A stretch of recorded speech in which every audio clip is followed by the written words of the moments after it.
자, 다음으로 네 번째, 반도체 기술의 발전입니다. 자, 반도체가 발전했기 때문에 이 우리가 멀티미디어의 어떤 그 시스템의 어떤 발전을 같이 누릴 수 있게 되었는데요. 이 반도체가 어떤 식으로 계속 기술이 발전해야 하는지 이걸 우리가 좀 살펴볼 필요가 있습니다. 더군다나 우리가 이제 반도체 강국이라고 하잖아요. 그래서 지금 현재 우리나라가 얼만큼 반도체 기술을 가지고 있고 앞으로는 어떠한 반도체가 나와서 또 세상을 또 빠르게 만들어 줄지 이런 것들에 대해서 우리가 한번 살펴보도록 하겠습니다. 자, 보시면 각 나라별로 반도체 산업이 이렇게 발전이 되고 있는데 미국과 같은 경우는 그 메모리와 시스템 반도체 분야에서 높은 시장 점유율을 가지고 있습니다. 이 미국은 이 그냥 메모리뿐만 아니라 시스템 반도체라고 하는 분야를 또 선도적으로 이끌어가고 있고요. 더 나아가서는 인간의 뇌를 닮은 뉴로모픽 칩과 차세대 메모리 개발을 준비하고 있습니다. 뉴로모픽 이거는 우리 뇌의 어떤 신경망 구조를 닮은 형태로 그래서 신경망에 대한 어떤 연산과 유사하게 동작하는 그러한 칩을 개발하고 있다. 이렇게 보시면 되겠어요. 뭐 아시아에서는 중국이 메모리 반도체에 집중적으로 투자를 하고 있습니다. 그래서 지금 굉장히 공격적으로 뭐 삼성이나 뭐 이런 SK, 하이닉스와 같은 우리나라 대표적인 이런 기업들의 어떤 유치를 끌어오기도 하고 그리고 거기에 있는 이제 기술들을 자꾸 호시탐탐 노리고 있다고 보시면 되겠습니다. 그리고 이제 일본 같은 경우는 현재 경쟁력이 많이 떨어졌는데 뭐 소재, 장비 분야에서는 세계 최고의 경쟁력을 가졌다라고 보시면 되겠어요. 국내는 이제 D램 우리 배웠던 다이나믹 램의 경우에는요. 삼성, SK, 마이크론의 3강 체제입니다. 그래서 우리나라 기업이 지금 뭐 이 D램을 이끌어가고 있는 이런 반도체의 핵심 기업들이 다 우리나라에 있다라고 보시면 되겠고요. 낸드 메모리도 이제 삼성과 SK가 절반 이상의 시장을 차지하고 있습니다. 그래서 낸드 메모리는 여러분들 뭐 아까 봤던 것처럼 뭐 SSD나 뭐 이런 것들을 사용할 때 뭐 삼성, SK가 굉장히 많은 시장을 점유하고 있고 근데 이제 2019년도에 중국이 메모리 시장에 진출을 하면서 공급 과잉이 이제 문제가 좀 될 것으로 예상하고 있죠. 자, 그다음에 시스템 반도체입니다. 여러분들 반도체에 구분을 좀 해야 됩니다. 바로 이제 우리가 그냥 보고 있었던 아까 D램과 같은 메모리 반도체가 있고 그리고 시스템 반도체라는 산업이 있는데 이 두 가지는 좀 다르다고 볼 수 있어요. 시스템 반도체는 예를 들어서 뭐 빛, 소리, 영상, 압력, 온도 같은 이런 아날로그 신호를 디지털로 신호로 바꿔주는 그런 반도체다라고 보시면 되겠어요. 그래서 뭐 예를 들어서 연산, 제어, 전송 등 여러 기능들을 하나로 통합한 칩으로 뭐 제품의 운영이 필요한 설계 기술이 경쟁력인 이런 아주 중요한 또 산업입니다. 그 시스템 반도체 산업 분야는 이제 팹리스라는 게 있고 그다음에 파운드리라는 게 있어요. 파운드리랑 팹리스가 있는데 여러분들이 팹리스는요.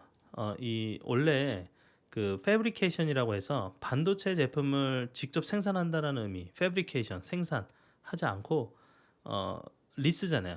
패브리케이션 리스. 그러니까 팹리스는 간접적으로 제품을 만드는 반도체 회사를 의미합니다.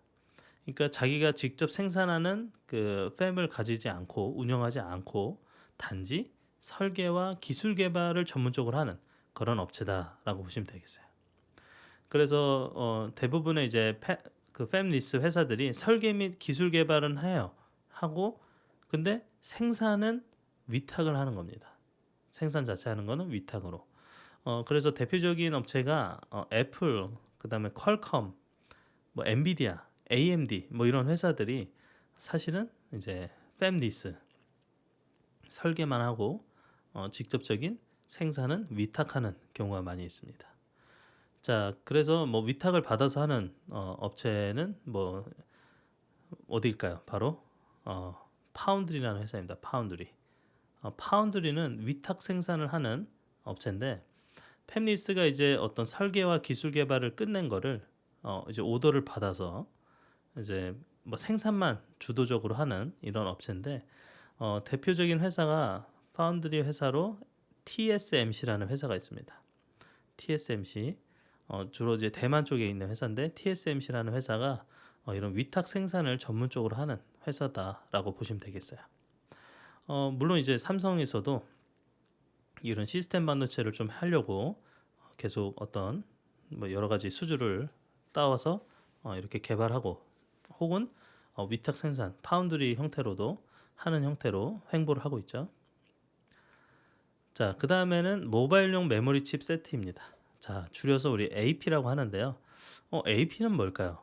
여러분들 우리가 지금까지 배웠던 게 이제 CPU 뭐 이런 게 있잖아요. 근데 모바일용 메모리 칩 세트 AP는요. 애플리케이션 프로세서라고 합니다. 애플리케이션 프로세서. 이게 무슨 차이가 있을까요? 이거는 스마트폰이 이제 진화를 할 때 이 진화를 할수록 사실은 집약해야 돼요. 여러분들 그 컴퓨터의 모든 역할들 컴퓨터에서는 각각이 다 칩으로 구분이 돼 있어. CPU, 뭐 메모리, 그다음에 어떤 다른 어떤 뭐 하드웨어들 뭐 여러 가지가 다 구분이 돼 있는데 그런 구분을 할 정도로 이 디바이스가 크지 않아요. 스마트폰은. 그렇기 때문에 이 집약해서 어떤 칩을 설계하고 넣어야 되는데 그래서 AP는 바로 애플리케이션 프로세서는 바로 이제 이 모바일 분야의 핵심이라고 볼 수 있겠죠. 스마트폰의 성능을 결정하는 가장 중요한 핵심이 바로 AP입니다.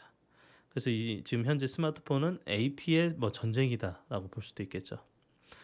디바이스를 구동하고 애플리케이션을 작동하고 그래픽 처리를 담당하는 뭐 이런 핵심 반도체 모듈로 구성이 되어 있어요.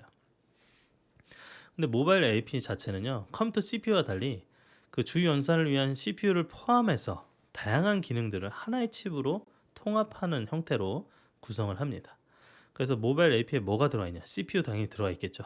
근데 메모리 자체도 같이 탑재합니다.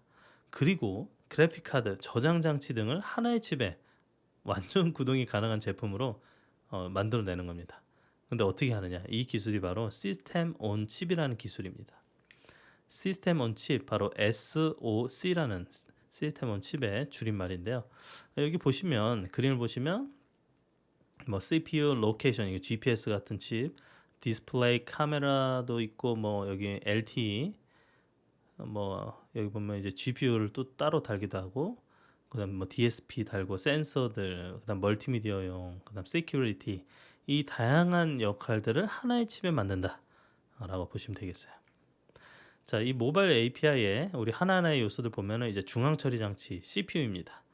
당연히 이 모바일 API에도 CPU가 필요한데 컴퓨터의 CPU와 이제 동일한 역할로 명령을 해독하거나 뭐 산술 논리 연산 수행하거나 데이터 처리하거나 뭐 이렇게 하는데 이 설계하는 명령어 세트와 명령어 집합인 그 ISA의 차이가 좀 있습니다. ISA는 Instruction Set Architecture인데요.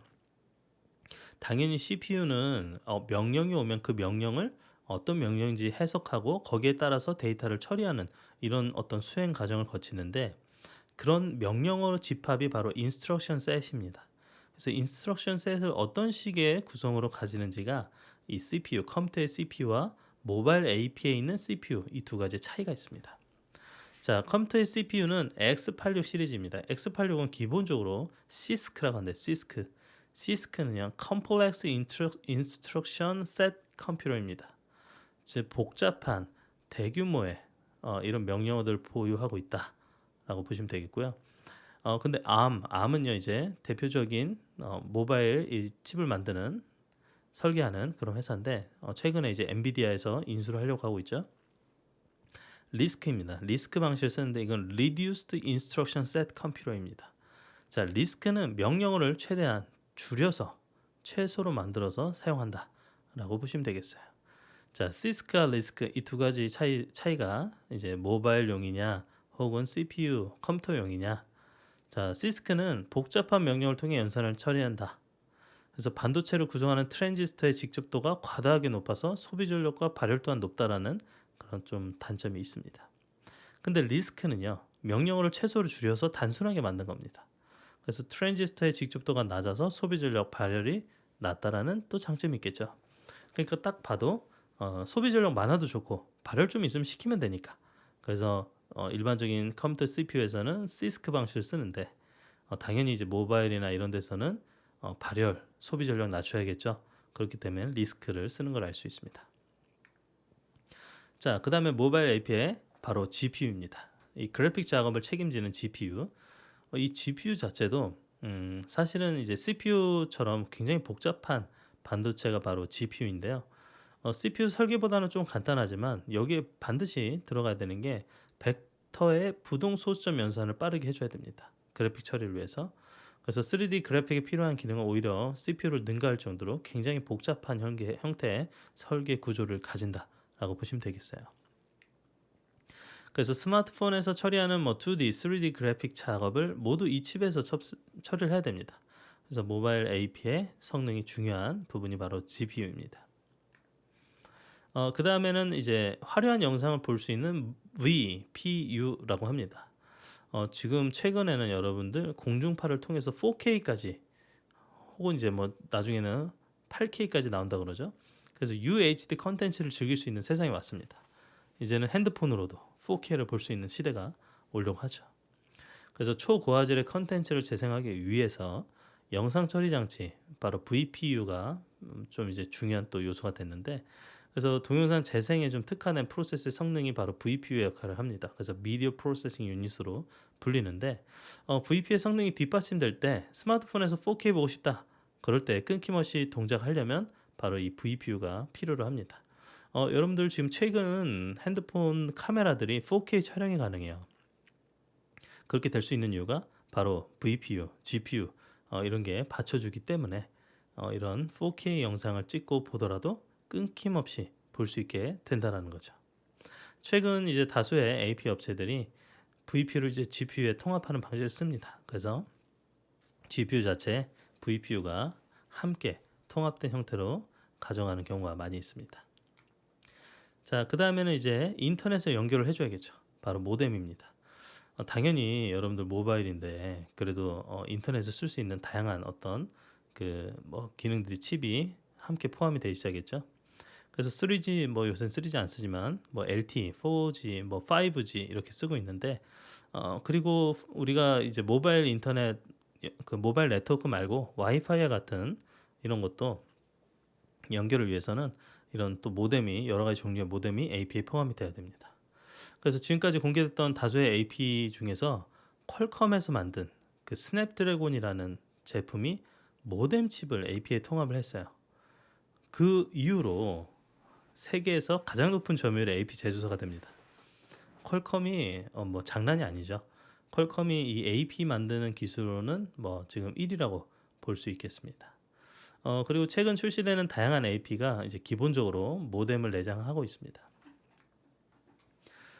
그 다음에 이제 디지털 신호 처리 프로세서 DSP라고 하는데 디지털 시그널 프로세서라고 보시면 되겠습니다. 그래서 디지털 신호를 빠르게 처리할 수 있는 직접 회로.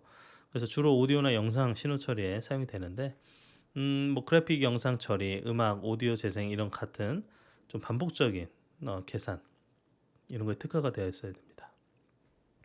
그래서 모바일 AP에서 뭐 DSP는 이제 보통 영상 신호 처리에 높은 비중을 두고 있는데 모바일 AP 칩 외에 별도의 디지털 아날로그 변환기인 DAC 칩을 추가해서 오디오 성능을 좀 업그레이드하는 그런 스마트폰도 등장을 하고 있습니다. 여러분들 최근에는 그 DAC 장비 하다못해 핸드폰 크기 모양의 핸드폰 크기 정도 되는 이렇게 가지고 다니면서 좀 오디오 성능을 좀 극대화해서 들을 수 있는 이런 장비들도 고가에 팔고 있는데요. 그게 바로 DAC라고 하는데 디지털 투 아날로그 컨버터입니다. 여러분들이 이 핸드폰이나 어디서 이 디지털로 된 어떤 영상들이나 오디오들을 가지고 있는데 그거를 아날로그로 잘 변환을 해줘야 이 풍부한 뭐 이 손상이 없는, 물론 이제 디지털이니까 손상이 되겠지만 고음질의 이런 오디오 성능을 들을 수 있으려면 바로 이 DAC라는 칩이 추가적으로 필요합니다. 근데 그 DAC 칩이 스마트폰에 이제 내장이 되는 경우가 많이 있다라는 거죠.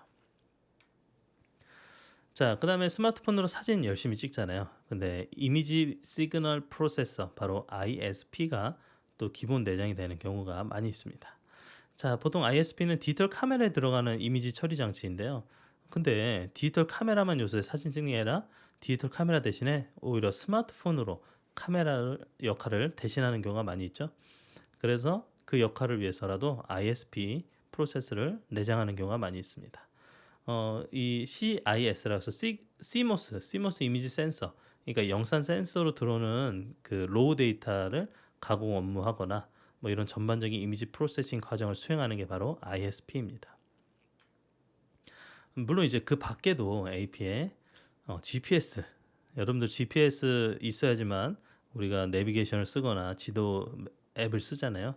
그래서 GPS를 받아오는 기본적으로 그런 역할들을 포함하고 있고, 그 다음에 음성 신호 처리를 위한 오디오 신호 처리 장치, 그 오디오 시그널 프로세서도 포함이 되는 경우가 많이 있습니다. 자, 바로 이 모바일 메모리 칩세트 바로 AP는요, 지금 현재 퀄컴이 전통의 강호를 퀄컴이 이제 기술력으로는 선두로 이렇게 앞서가고 있습니다. 애플도 이제 자체 설계한 칩을 탑재해서 모바일과 PC 모두를 아우르는 애플 생태계를 구축하려고 하는 그런 움직임이 있습니다. 왜냐? 퀄컴은 운영체제를 만드는 회사는 아니지만 애플은 운영체제를 만드는 회사예요. 그렇기 때문에 통일된 운영체제와 같은 형태의 칩을 써가지고 제품 상호 간의 호환성을 향상시켜서 운영체제 안에 이제 종속시키는 겁니다. 이게 바로 락인 효과라고 그러는데요. 그래서 락인을 누리려고 이런 전략을 많이들 쓰고 있습니다. 자, 그리고 반도체 기술의 발전으로 우리가 살펴볼 게 바로 차세대 램입니다. 램은 여러분 우리가 빼놓을 수 없을 정도로 지금 이 CPU나 모바일에서도 이 컴퓨터나 모바일에서도 필수적으로 사용되는 그런 하드웨어인데요. 2000년대 초반부터 뭐 P램, M램 등과 같이 좀 정규와 독립적인 메모리를 꾸준히 개발을 하고 있습니다. 지금 현재는 뭐 D램을 대체할 만큼 빠르고 안정적이고 실용적인 메모리 아직까지 개발되지 못하고 있는데요. 그만큼 이제 D램이 지금 강하게 D램 기반으로 지금 뭐 생태계가 구축이 되어 있다고 볼 수 있겠죠. 그래도 이제 이 앞으로의 차세대 램을 계속 연구하면서 D램을 능가하는 그런 형태의 기술들이 점차 하나둘씩 공개되어지고 있습니다.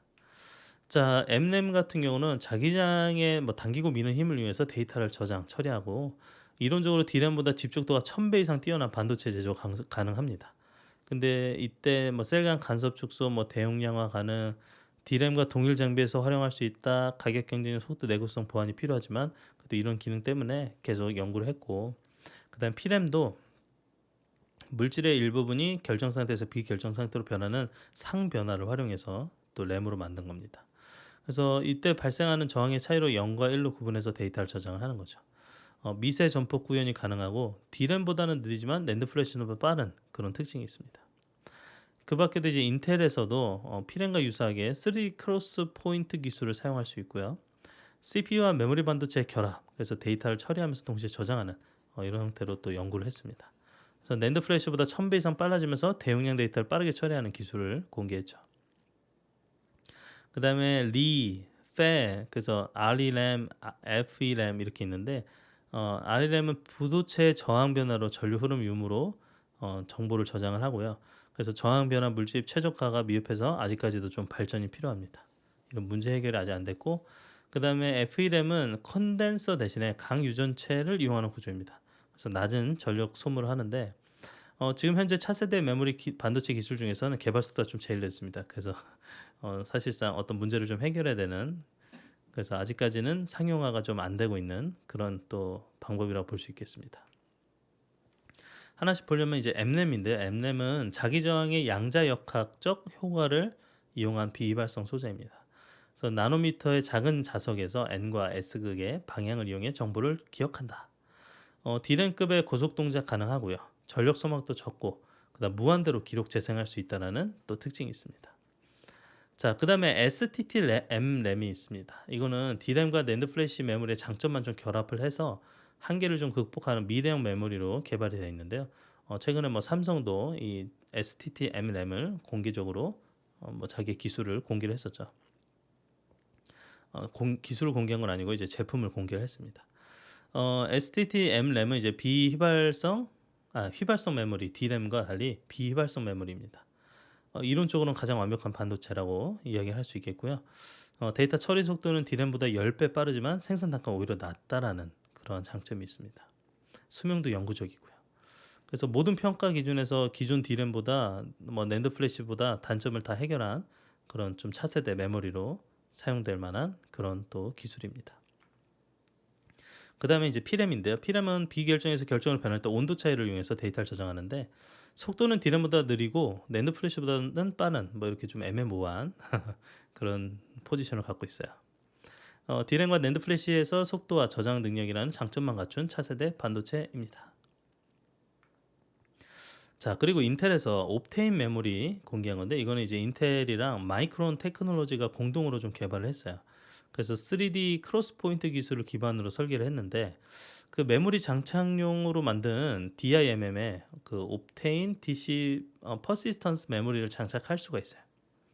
그래서 지금 현재 메모리처럼 사용하거나 빠른 SSD처럼 사용할 수 있습니다. 최근에 이제 CPU 옆에 이렇게 꽂아서 쓸 수 있는 이런 형태의 메모리를 이제 사용을 하는데요. 뭐 SSD가 이제 그 SATA 인터페이스 아니고 그냥 CPU 옆에 이런 인터페이스 DIMM이라는 그 인터페이스로 쓸 수 있는데 여기에 꽂을 수 있다라는 거죠. 그 다음에 이제 리램인데요. RE램. 이거는 이제 저항이 큰 부도체에서 높은 압력을 가면 전류의 흐르는 통로가 형성, 저항이 이제 작은 도체 상태로 바뀌는 특성을 이용해서 데이터를 저장합니다. 속도는 좀 느리고 STDM에 비해서 이제 소자의 크기를 줄이기가 쉬워서 고밀도화는 가능하다는 그런 유리한 점이 있습니다. FE램은 강유전체 램, 그래서 F램으로도 사용하는데 이게 이제 그 상용화까지 좀 아직까지는 해결해야 될 게 많은 그런 기술이라 보시면 되겠습니다. 낮은 전력의 소모로 스마트폰이나 이런 작은 디지털 기기에 적합한데 지금 공정 미세화가 좀 어려워서 현재 130 나노미터 수준에 멈춰져 있습니다. 그러니까 지금 굉장히 아직까지 멀은 거죠. 130이면. 그러니까 130 나노미터 수준에서 더 이상 발전을 하지 못해서 지금 현재 갈 길 먼 그런 기술이라고 보시면 되겠습니다.